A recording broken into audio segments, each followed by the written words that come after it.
Anyway, welcome to our church. I hope and pray that you are blessed this morning. I'm gonna share with you with this, with that continuation of our topic, the kingdom attitudes or beatitudes or kingdom values. And today I'm gonna talk to you about this. Blessed are the peacemakers. The question is, are you peacemakers? Are you a peacemaker, brother? Or are you a breaker? How about you guys? Are you peacemakers? Peacemakers? I realize that if you are a peacemaker, hindi ka nakikialam ng buhay na may buhay. Hindi ka pumapanik sa nag-aaway na pwersa. Kung mother-in-law ka, hindi mo papanigan yung anak mo. Because you are a peacemaker. So kapag nag-aaway yung mag-asawa, you are the mother-in-law, hindi mo papanigan yung manugang mo na asawa ng anak mo. Because you want a peacemaker. Yung po yung, sabi ko, grabe pala, sa Tagalog ng ibig sabihin ng peacemaker. In other words, pumapagitna ka. Tagapamagitan. Nakita nyo na? Ikaw ba, brother Roger, wala ka bang pinapanigan sa dalawa na ito? Wala naman. Very good. Takot ka. Kayo mo, mother, wala naman kayo pinapanigan. Wala naman. Timbangan. Nakita nyo? Peacemaker. I want to be a peacemaker. Gusto kong tagapamagitan. Ayaw kong may pinapanigan ako, kinikilingan ako, o anuman bagay na pwedeng magbigay ng mas malaki pang problema sa dalawang nag-umpukan na bato. Lalim, no? Gusto niyo mag-English ako? Nakita niyo? O hindi niyo nakikita, ang nakikita ko. Dahil kung hindi niyo nakikita, ang nakikita ko, hindi tayo magpangkita. Hindi, no? Ba't kinakasalamin ng ganyan? Parang yun yan. Malabo mata nyo. May pinapakita mo. Blessed are the peacemakers. The Bible said, blessed are the peacemakers, for they shall be called sons of God. And so if I am a peacemaker, then I am a son of God. You are a child of God because you are a peacemaker. Amen. Kapag nag-away, ang father-in-law mo at ang asawa mo, hindi mo papanigan ang asawa mo. Yan ang ayaw na ayaw sa akin ng asawa ko. Kasi minsan gusto niya panigan ko siya, pero hindi ko pinapanigan. Lalo kami nag-aaway. Kasi gusto niya panigan ko siya. Pero gusto ko talagang mamagitan. Pumagitna. Para lalo maayos ang isang problema. But the eternal benefits of that is that I will be called a child of God, a daughter of God, a son of God. Anak ako pala ng Diyos kapag ako ay tagapamagitan. Sabi mo sa katabi mo, anak ka ng Diyos. Anak ka ng Diyos. Okay? Gustong tugtungan ni Joy eh. Anak ka ng Diyos. Anak ka ng Diyos. Alam niyo mga kapatid sa panampalataya, just like what I said, that's the eternal benefits of being a peacemaker. I will be called a son of God because I'm a peacemaker. Tagapamagitan ako. Tagapamagitan ka. Because I'm telling you now, I will be called sons of God, or children of God, or a daughter of God. And so I'm telling you guys, my beloved church, here this morning, I want to share you three things about this. Blessed are the peacemakers, for they shall be called sons of God. If I am not going, wala akong kikilingan, wala akong pinapanigan, because I'm telling you guys, once you decided to pick sides, what will happen? If I will pick side to my daughter, if you are arguing, what will happen to you guys?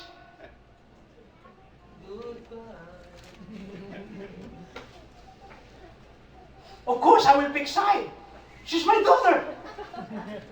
You see? Even I'm not saying it, but deep within me, anak ko yan eh. Ba't di ko papanigan? Pero kung mali siya, ba't mo papanigan? If she's wrong, ba't mo papanigan? Sometimes, even though we know that our kids are wrong, pinapanigan pa rin natin. We're not teaching them values, kingdom values. We need to teach them kingdom values. So number one, can you put Pastor John? Number one, that characterize these peacemakers. Number one, make peace within yourself. Tanggapin mo kung sino ka. Tanggapin mo anong mukha mo. Kapag humarap ka sa salamin, tanggapin mo. Alam niyo, tanggap ako eh. Tanggap ko sarili ko eh. Nagwapo talaga ako eh. Tanggap ko yan eh. Pwede palakpakan natin ang Diyos natin. Tanggap ko yan eh. Pero mo sarili mo, hindi mo tanggap. Sino matatanggap sa sarili mo kundi sarili mo? Anak mo nga, minsan hindi ka tanggap eh. Kaya magulang mo eh, minsan hindi ka tanggap eh. Tanggapin mo sarili mo kung sino ka. How God made you, created you, designed you, wired you. Accept it, acknowledge it. That's why, God made you for a reason, for a purpose. Tanggapin mo. Tanggapin mo. Maybe your character and your personal are two different things. But sometimes we see that they're personal, but we don't see their character. Napakabait pala nilang tao. Ang nakikita lang natin yung panlabas nila, ang yayabang nila. Pero ang babait pala nila. Minsan nga nagkamali ako kay Pastor Melchor sa staging area eh. Nakatalikod eh. Sabi ko, Pastor! Paglingon niya, iba!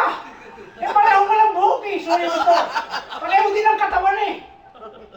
Yung naka-Honda puti yun. You see?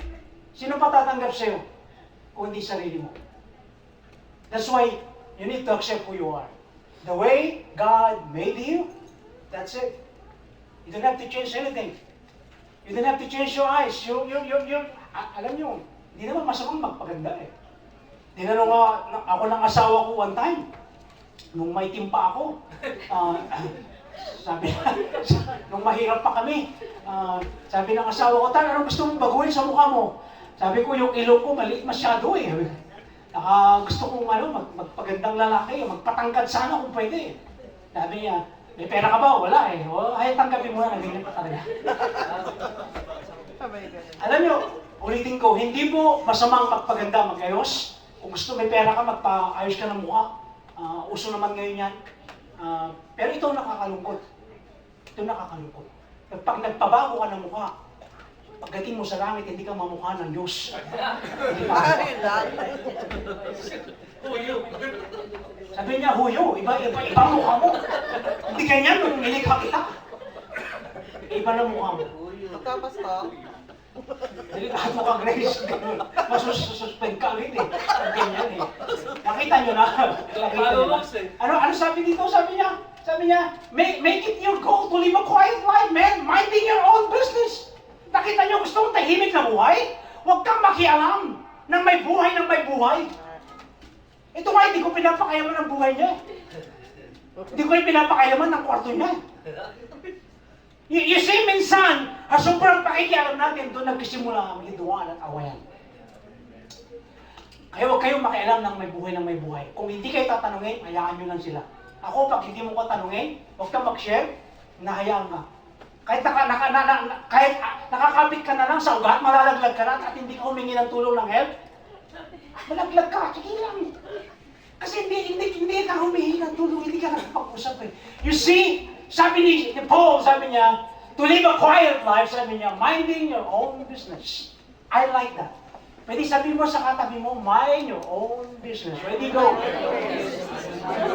You know why? You know why? Their business is their business and it's not your business. It's not your business. Business mo yan eh. Kung magkamali ka, magkamali ka. Di ba? Tama ba? Tama. Sobrang pakikialam natin minsan, doon nagsisimula pa ang matinding awayan. Kaya ang asawa ko, hindi ko pinapakailaman yung pag-shopping niya every Saturday. Hindi ko pinapakailaman. Lulubog siya ng utang, sige, hindi ko pinapakailaman. Buhay niya yan eh. Tapos sasabihin niya sa akin, Tad, pwede mag-drive ka ng extra hours. Bakit? Wala akong pambayad sa credit card. Nakita niyo na? Gusto niya akong isama sa problema niya? Kaya Pastor Chris, huwag mo kami isama sa pagkasuspend mo. Tapos You're part of the stop. family. You see, sabi niya, mind your own business and then work with your hands. Magtrabaho ka para sa sarili mo. Kaya mo.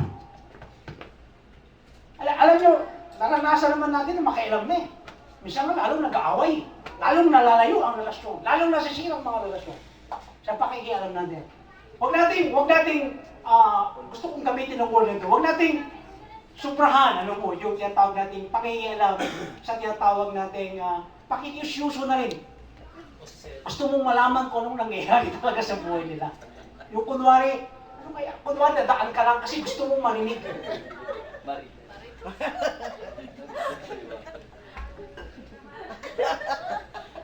Gusto mong marinig kung anong pinag-uusapan nila. Nakikismis ka na pala. Marites. Mari. Nakita nyo na? Alam nyo, maganda ito. Ang kagaling kay Portuan na minding your own business. And what is their business is their business. Kung anong buhay meron sila, buhay nila yan eh. Kung anong pagkain nila yan eh. Kung anong ginagawa nila sa negosyo nila yan eh.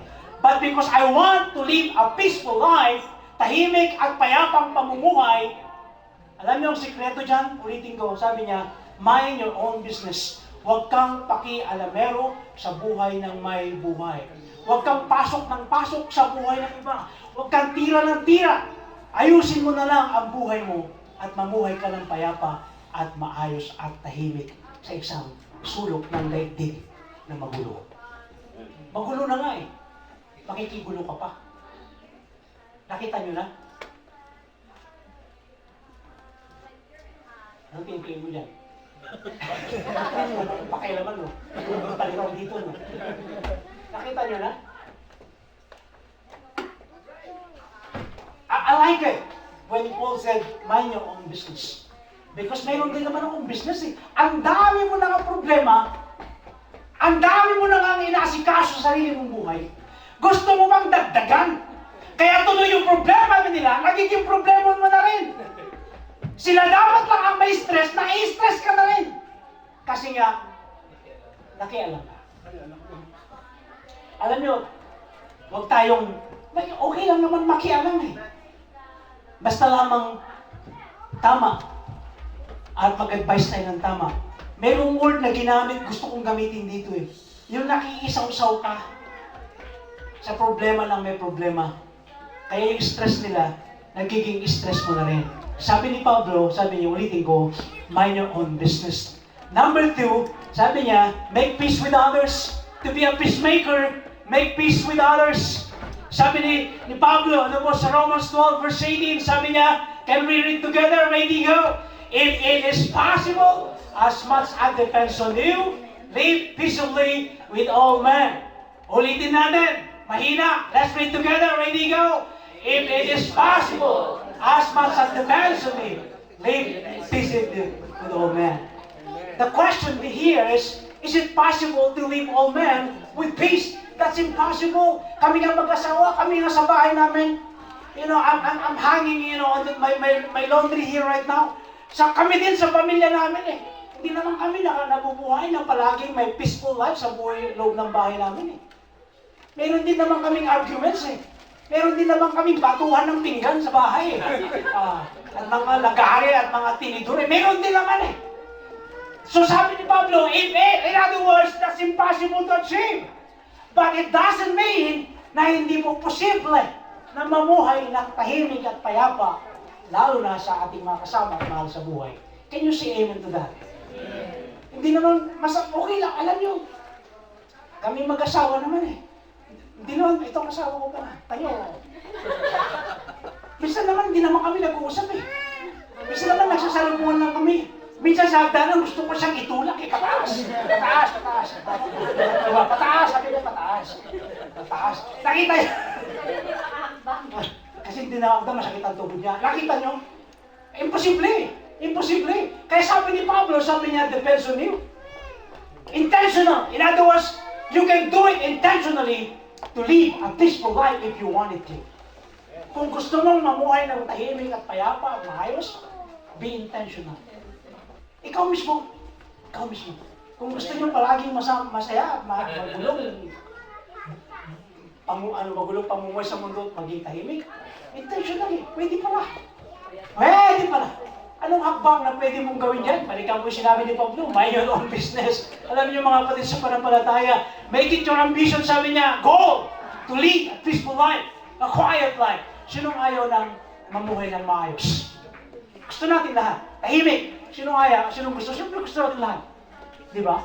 Kakain ka ng maayos, kumakain ka ng maayos, masarap man hindi. Maayos. At least maayos.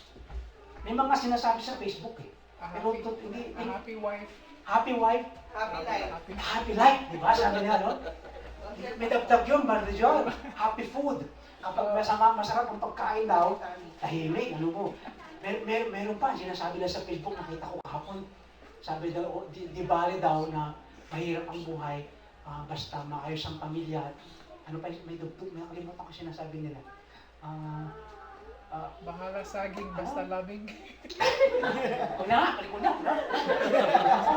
You see, basta ganun, ano? Tahimik.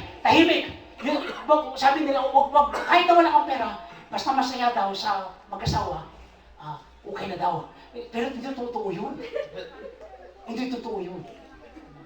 Di ba, Pastor Will? Hindi totoo yun. Kung wala kayong pera, pala kayo nag-aaway. Sabi ko, hindi totoo ito. Di ba? Pag wala kayong pera, tahimik daw, okay lang daw. Sabi ko, hindi totoo yun. Di ba? Di ba? Hindi totoo yun. Sabi ko sa sarili ko, di ba? Walang bahay, basta maraming pera, okay ako dun. Di ba? Huwag lang... Di ba? Mas masarap ang may pera na walang bahay, na may bahay ka na wala kang pera. Kasi kung wala kang pera, ano bang bayad mo sa kuryente? Ano bang bayad? Sabi ko, hindi kasi nungalingan ito. Nakita nyo na? Ha? Wala kang pera eh. Nakikita ko nga pinan ko pag wala siyang pera eh. Nakataas ang mga paa eh. Namagang daliri niya eh. Sa kaka-text. Sabi ko naman magang daliri ng birang ko. Walang pera. Yung pala maghapon nakaupo, nakagano'n, nakataas ang mga paa. Sabi ko, kumusta po kayo? Walang pera, hindi makalabas. Sabi ko, kita nyo. Yan lang ang resulta ng walang pera eh. Nakita nyo na? Basta may phone. Kaya sabi ko, mas masarap ang may pera na tahimik ng pamilya at may bahay ka pa na pinagpala ng ating Panginoon Diyos. Amen? Sabi ni ko, mas masarap daw ng may bahay at tahimik na walang pera. Sabi ko, hindi totoo yun. Hindi totoo. Kaya mas masarap na may bahay ka na, may masarap na kasamang pamilya at may pera pa. Sabi ng pinsan ko sa akin, sabi niya, nakikita ko sa mga Facebook ng mga kasama mo sa bahay nyo, parang ang saya nyo palagi.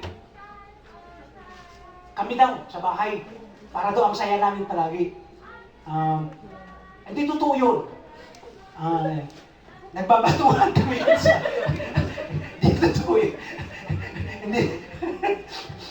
Sabi ko, palabas lang ng kanyuan na nakikita mo. Hindi totoo yun. Pero, totoo, masaya kami sa bahay.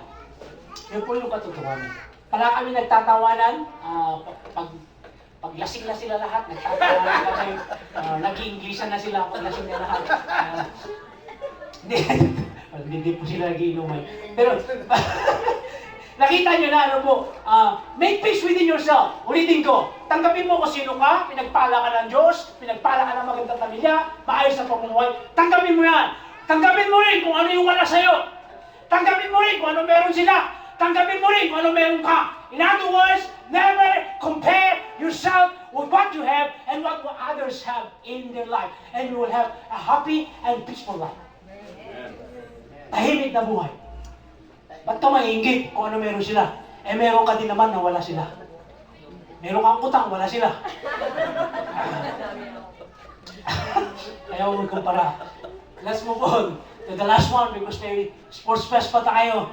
Make peace with others and of course make peace with God. Let me conclude with this. You know, you heard the story about my father, my mother and my grandmother when they died. I was a second year student in the seminary when my father died. Alam niyo naman ang kwento ng parents ko, ano po, grandmother ko bedridden sa ilalim ng stairs siya natutulog, ano po, sa bahay namin, sa probinsya. Yung nanay ko, nagkaroon siya ng massive stroke, so kalahati lang ng katawan niya. So ang pinakamalakas sa tatlo, yung tatay namin. Siya nag-aalaga sa nanay niya, At siya nag-aalaga sa asawa niya. Student ako sa seminary. I was a student in the seminary. When my father died during my second year college in the seminary, I blame God. I was in the hospital, one of the poorest hospital in Cagayan, Matilde Hospital. Doon namatay ang tatay namin. And I blame God. I blame God. I was having a hard time reconciling the goodness of God, the power and the mercy and the grace of God when my father died. I asked a lot of questions. Sabi ko, why? Why did you take my father away from his wife and his mother? Sino ang mag-aalaga sa kanila? Sino ba ang mag-aalaga sa kanila? Siya yung pinakamalakas, pero siya yung unang kinuha ng Diyos sa pamilya namin. I had a question. It's like, if you are powerful, why did you not heal my father? You healed people during your days here on earth. You resurrected the dead from the grave. You healed them, the blind. You know, all the people that you heard stories after stories from the Bible. You parted the Red Sea, the Jordan River. You were there. You gave them water in the desert. You give them shade during the day, and you give them fire during the night. I raised those questions. I even removed my sandals and threw against the heavens because I was so mad with God. I cried. And I almost gave up sa aking pag-aaral. Sabi ko, Lord, ayoko na bumalik sa seminary. I did go back to about 3 weeks. Sabi ko, Lord, ayoko na mag-aaral. Anong silbi? Hindi mo pinakinggan ang panalangin ko. Seminary ako, Lord. Seminary. I cried. I did not hear from God. I never heard any voice like Moses hearing the voice of God, or Paul, when he encountered Jesus. I never heard those.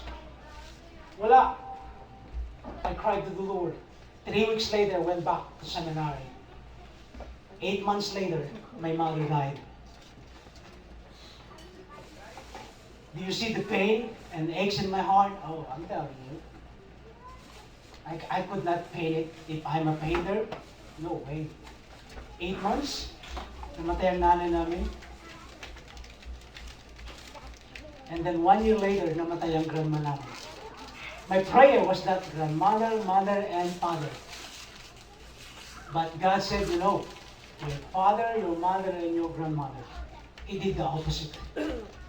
Di ba dapat ang kunin mo, Lord, yung matandang bedridden sa kama niya, saka yung nanay kong kalahati lang ang katawan ng kumikilos, saka yung tatay ko, buhay ng malakas, pero binaliktad niyo. Ang prayer ko talaga, pabaliktad eh. Mother, nanay, tatay. Ginawa ng Diyos, tatay, nanay. Sabi ko, grabe ha. Hanggang ngayon. But the good news is this, the Bible according to Paul, that if you are in Christ, you are justified. This is, that keeps me going every day. I'm hoping that I will see them someday in the presence of God. Because they are justified by the blood of Christ. And I'm justified as well. And I will be there, seeing them once again. You see, sometimes there are things in life that we cannot reconcile with ourselves, with God. Ang hirap eh. Let me give you an example. Regrets. Ang hirap i-reconcile ang regrets. Baka kala nyo sa sarili natin. Mga past mistakes natin. Sabi natin, Lord, sana pwedeng balikan. Wala eh. Tanggapin na lang natin and have peace with that. Have peace with that. I don't make the meaning, kung ano nangyayari sa buhay nyo, kung nangyayari sa buhay nyo. But you know what? According to Matthew 16:25, this is the promise of God. Sabi niya, whoever loses his life for my sake, he said, they will find it. And so, this one keeps me going every day. Because someday I will see my father, my mother, my grandmother in the presence of God one more time. That's one thing that's keep me going every day. Singing, praying, and serving. Because I believe living my life here right now in the presence of God and will be the same and one more brighter living in the presence of God someday. Alam niyo mga kapatid sa pananampalataya, when I was angry with God, sabi ko, Lord, why did you do this and that and this? Nagtampo din ako sa Diyos. I-give up ko yung destino ko sa Batangas. Sabi ko, Lord, ayoko mo nang maglingkod. Dito lang muna ako sa seminary. That's when God gave me more pains and aches while in my third year in the seminary. Tumigil ang allowance ko galing sa Amerika. Nagtrabaho na ako sa labas, nagdestino na ako ng may sahod at ang merienda ko ay bunga ng bayabas at santol. Tapos na-realize na nung patapos na kami, sabi ng aming teacher, si Prof. Sulit, patay na po siya, sabi niya, sino sa inyo kumain ng bunga ng santol? Di lahat kami nagtaasan, dahil si Jen nagtaasan. Sabi niya, alam niyo ba, sabi niya, yung mga santol na yan ay mga tae ko. Tinahay ko mga yan at tumubo. Sabi niya, wah! Lahat kami, parang, grabe, totoo, sabi niya. Isa ako sa unang estudyante ng seminary mo.